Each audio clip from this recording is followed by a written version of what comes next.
Good morning बच्चों। हमने पिछले अध्याय में पढ़ा था कि लोकतांत्रिक सरकार के बारे में।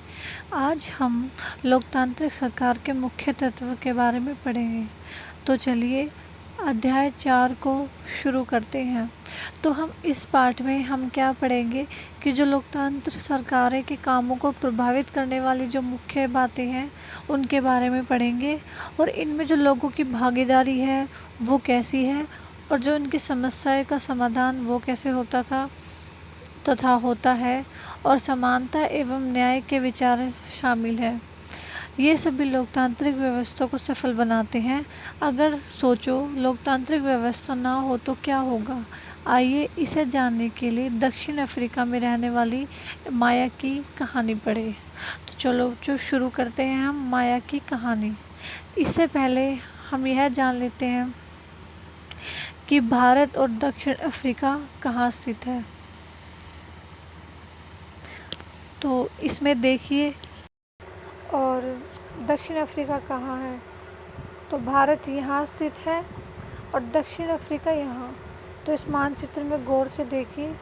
दक्षिण जो यह कहानी हम सुनेंगे या हम पढ़ेंगे वो कहाँ की है। वो अफ्रीका के दक्षिणी किनारे यानी अर्थात अफ्रीका के दक्षिणी भाग में स्थित है, जहाँ पे भेदभाव होता था। किसका? रंग भेदभाव होता था कि काले गोरे का भेदभाव होता था। तो चलिए इस कहानी से हम पता करते हैं। चलिए शुरू करते हैं। दक्षिण अफ्रीका का एक ऐसा देश है जहाँ कई प्रजातियों के लोग रहते हैं। जो दक्षिण अफ्रीका एक ऐसा देश है जहाँ कई प्रजाति लोग रहते थे। श्वेत अर्थात गोरे, अश्वेत अर्थात काले, और जिनकी त्वचा का रंग सांवला है जैसे भारतीय भी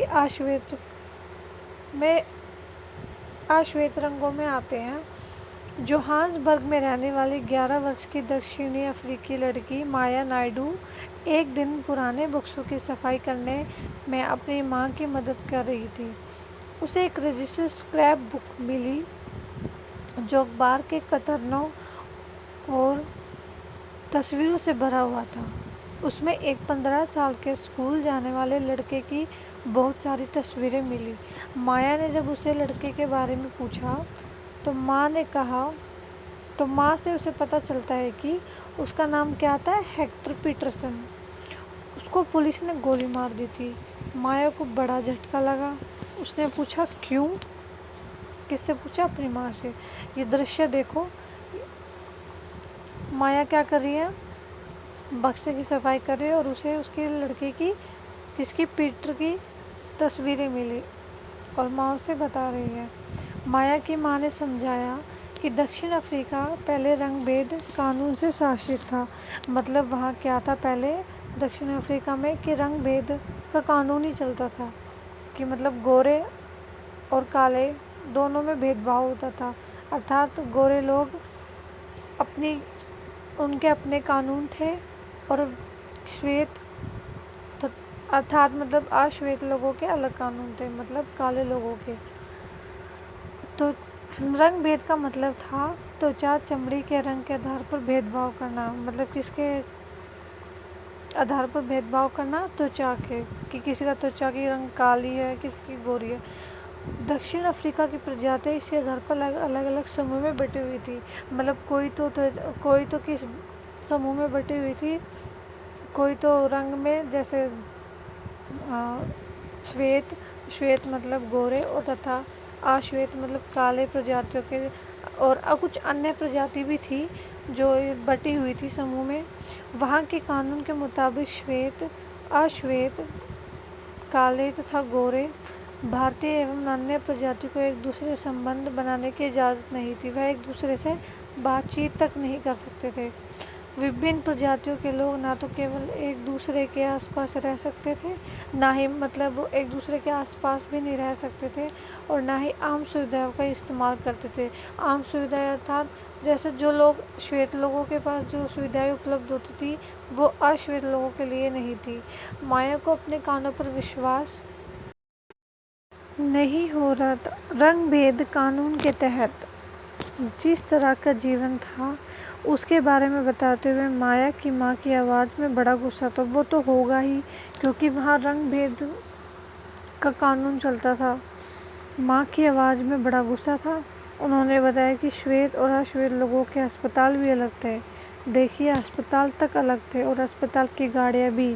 श्वेत लोगों के लिए जो अस्पताल की गाड़ियाँ थी वे ज़रूरत के सामानों से सुसज्जित होती थी।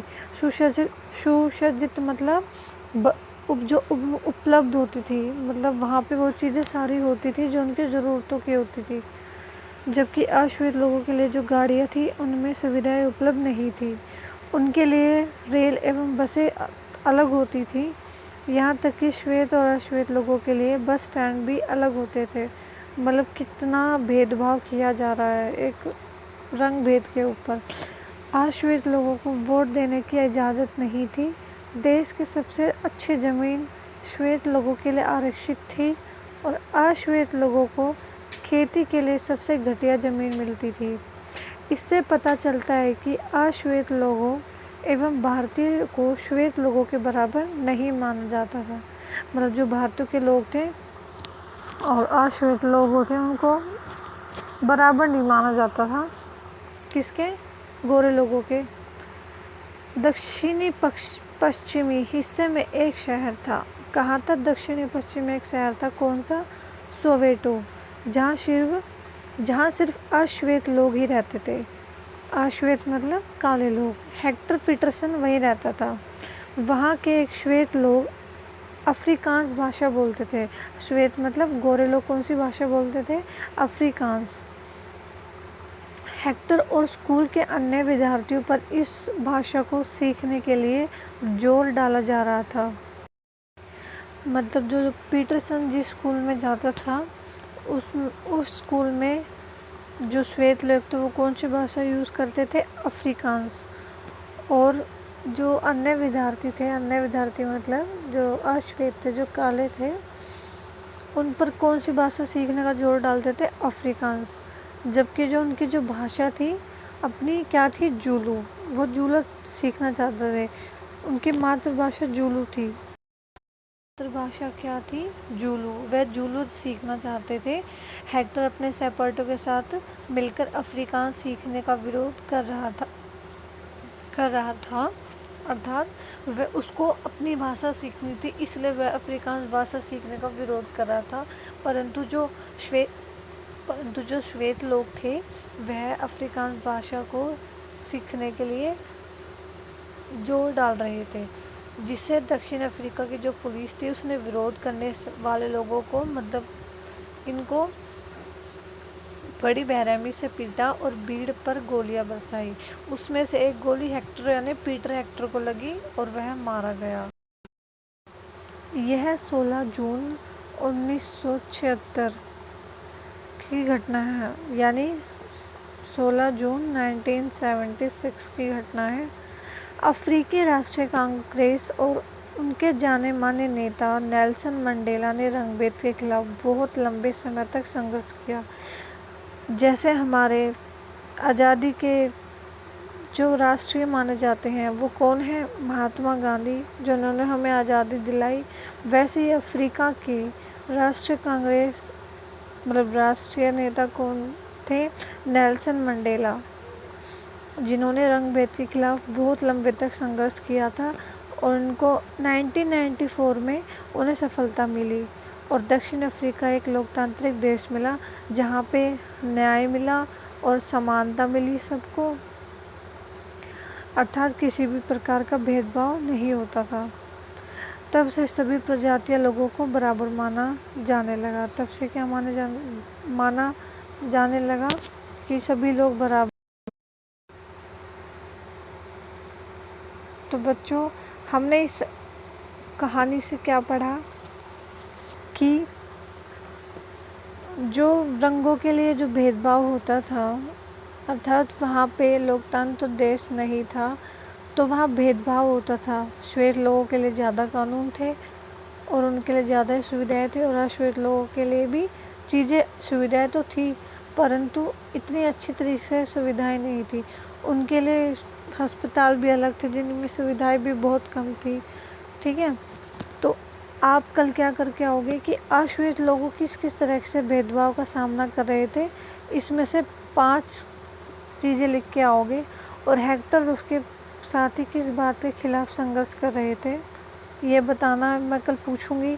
क्या सभी लोगों के साथ बराबरी का व्यवहार होना ज़रूरी है और क्यों, ये अच्छे से पढ़ के आना बच्चों।